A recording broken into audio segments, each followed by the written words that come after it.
Vanakkam and welcome to Sound the Talks. In today's video, we are going to continue to see some other phrases that we can use in our day-to-day English language and make sure we are becoming very fluent in English language and sound cooler and stand out of the crowd.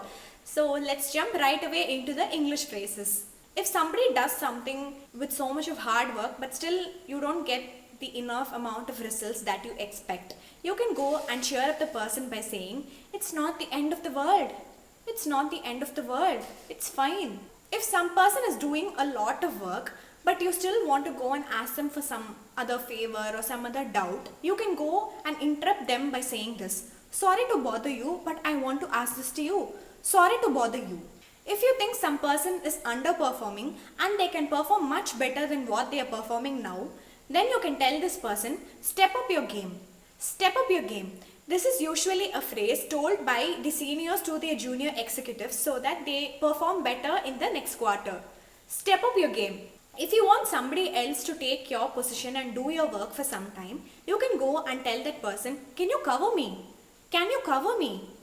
So if you're busy with some other task and you want your co-worker to take that task, your task for some time and do that, you can ask them, "Can you cover me?" When you want to complete a meeting, you cannot say, "Bye, thanks for joining." That's quite boring, right? Instead, you can say, "Let's wrap it up. Let's wrap it up."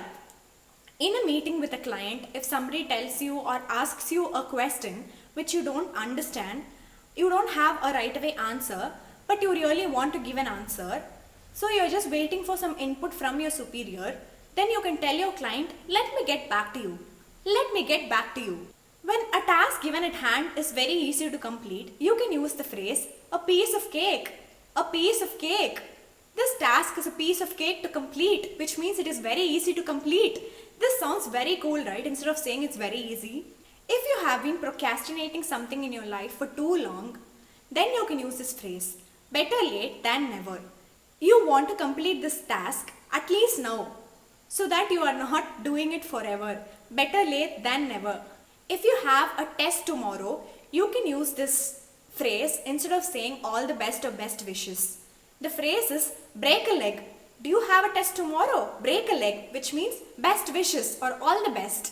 This is a cool phrase. Try it from next time. Next is my favorite phrase, "Can't judge a book by its cover." If you don't want to judge a person by their appearance, you can use this phrase, "Can't judge a book by its cover." Thanks for watching. We'll look into another set of phrases in our next video. Stay tuned until to Sound the Talks. See you all tomorrow in another video. Bye.